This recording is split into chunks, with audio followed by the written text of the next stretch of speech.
So what we're going to do in this, for the next 10 minutes, we're going to look at what is assertive behaviour, what is aggressive behaviour, and what is passive behaviour. We're not going to look at what it is, but what drives it, and also what is it that people do and say so that we're able to recognise it ourselves. Let's talk about aggressive behaviour first. Now then, aggressive behaviour, one of the stock definitions for aggressive behaviour is being aggressive, where often is defined as establishing one's rights in a way that violates or ignores the rights of others. Now, what that basically means is aggressive people focus on what we call task issues to get something done, i.e.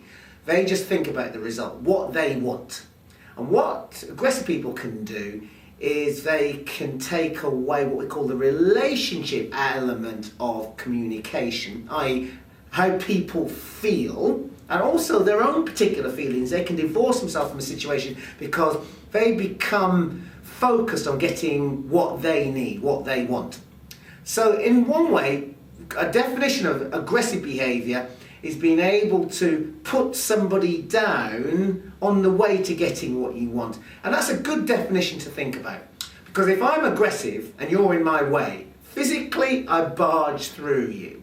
Psychologically I can call you names, I can be quite psychologically disruptive. In an argument, I can raise my voice. I can say, no, that. So an aggressive person wants you to get out of the way. They want you to put you down so that they can get to their point. So whether you're in a way physically, verbally, psychologically, that's what an aggressive person will always do. You can recognise certain aggressive behaviours. Aggressive people are honest, and actually they're inappropriately honest. It's what we call tactless communication. Sometimes people can take away the element of tact from their communication, and aggressive people sometimes are tactless. They will say things for the sake of saying it to achieve a result, saying what they think without always thinking through the consequences of their behaviour. They can be domineering, opinionated, and one of the things which aggressive people can be is sarcastic. Now, sarcasm is a form of language which allows you to make a point and put somebody down without it being a direct. If somebody's being, say, domineering, angry, threatening and interrupting, that's direct aggression. But sarcasm is quite a covert form of aggression. You get to put somebody down, and what an aggressive person sometimes does is they can dismiss their aggressive sarcasm for, look, I was only joking. Why is he so sensitive? Why does she always have to react like that? So they can sometimes dismiss it, and again, it's an aggressive technique. Typical aggressive behaviour are sometimes what we look at in terms of a body language. Somebody who has a glaring eye contact, clenched fist, pointing finger, rigid stance, leaning too close, invading somebody's space. Arms crossed is what we call a typical negative or aggressive gesture. But if we're talking about body language, we need to look at clusters. Clusters of body language indicate a certain attitude towards something. Facial expressions, arms crossed, also with tone of voice as well. Verbal behaviour is what people generally recognise as aggressive behaviour. And aggressive verbal behaviour really has put-downs built into it. Top one, who do you think you are? It's what we call using you language. You language is accusing language. Next one, we'll be doing it my way, so shut it. Again, putting somebody down, dismissing them, not even wanting to listen to their point of view. You know where the door is. Is a phrase used by a lot of aggressive people to say, this is it, you're out unless you comply with what I do. An aggressive technique is making somebody feel guilty. Next one is, I can't rely on you for anything. And the other one is, even Fred could have done that properly. Now those are basically making somebody feel small, intimidated, worthless, by attacking them personally. And one of the classic aggressive technique is to attack somebody personally. You should have done it this way. Pointing finger, blaming, accusing. Always remember, when you blame somebody, you point a finger. There's always three fingers pointing back at you, so be aware of that. And the last one is a very direct one. Don't be so stupid. Again, an aggressive technique of being able to put somebody down. It's what you call handling the problem and the person. So let's look at passive behaviour. What's all that about? Now, somebody who's classically passive is somebody who is defined as failing adequately to stand up for their rights. Now, rights is a very important process in terms of this. What are our rights in the situation? Passive people generally tend to focus on what we call relationship issues when making decisions.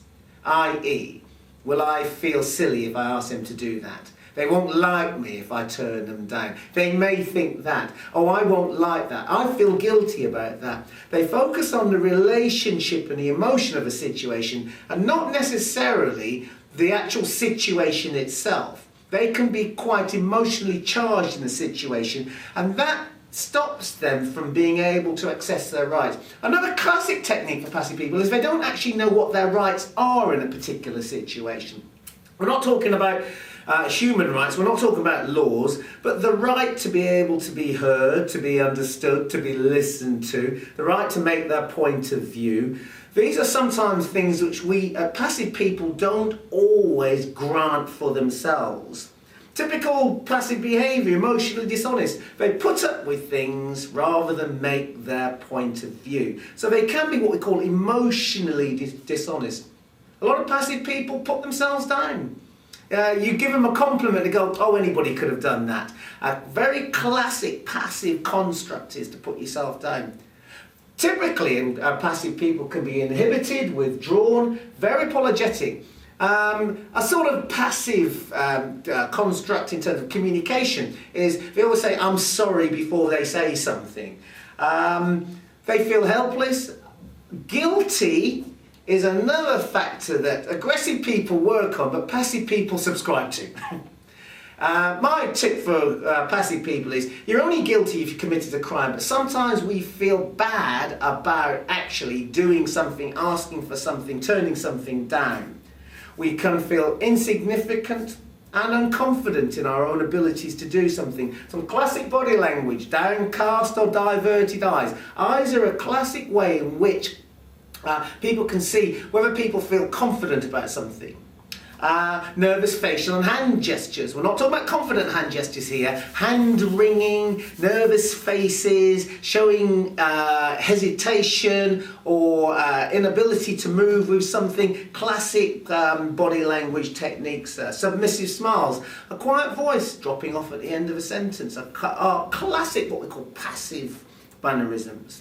Let's look at some of the verbal areas of this. Completely opposite from the aggressive ones. Nothing ever goes right for me. Put yourself down. I'll never get the hang of it. Sometimes passive people position themselves as victim, which is why sometimes we talk about passive-aggressive. Passive-aggressive people make you feel bad about a situation without actually expressing their point of view. Oh, I'll never get the hang of it. Oh, I'm sure you know best. Oh, I'm useless at managing others. Again, passive constructs verbally that don't actually allow the person to be able to move forward. Back to Fred. Even Fred could have done better than that than me. So they're even comparing himself against Fred. I might as well give up now. Anybody could have done the same in response to a compliment. Technique for passive people. If you tend to put yourself down, if somebody pays you a compliment, they've given you a gift of appreciation. And if you tend to dismiss that gift, one way to train yourself to be a little bit more assertive rather than passive is when somebody says, that was very good, respond with, thank you, I appreciate that. Don't dismiss it and go, oh no, anybody could have done that. Learn to accept praise in its rightful format. That's what assertive people do. What is assertive behaviour? Well, being assertive is usually defined as standing up for your own rights without dismissing the rights of others. It's what we call a classic win-win situation. Now, just because you're assertive doesn't mean you'll always get your way. Let's move away from that. By being assertive, you put yourself in a situation where you stand up for your own rights, you make your point of view, and you do it tactfully. But it doesn't mean the other person that you're speaking to hasn't the right to be assertive with back to you. So it can lead to negotiation, It can lead to sometimes discussion and sometimes argument about a point of view or a way forward.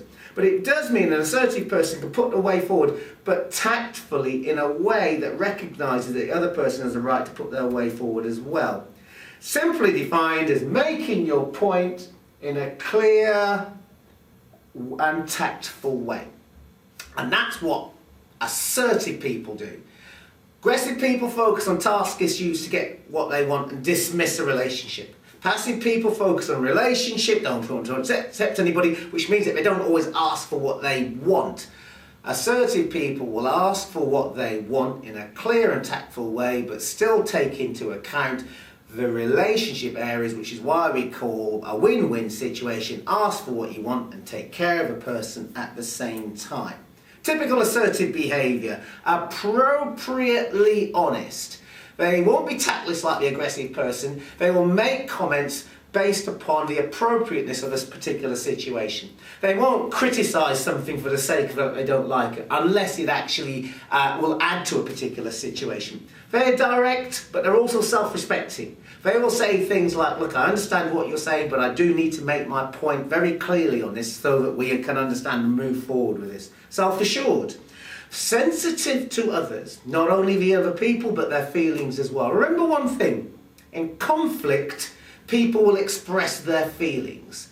And one of the things about managing conflict is, remember, everybody has a right to express their feelings about how they feel, which leads to an assertive technique. If you want to be taken seriously, always tell somebody how you feel about something. If you feel upset, angry, concerned, if you feel uncomfortable with something, I feel upset, I feel angry, I feel concerned, I feel uncomfortable with this. When you express yourself in terms of I language, what we classically call it, I feel, people have to take into account you as an individual. Now, assertive people will do that. They're almost always calm, open and respectful. In terms of conflict management, one of the best techniques for managing conflict is to stay calm in a situation, not to take things personally, not to react and overreact in a situation.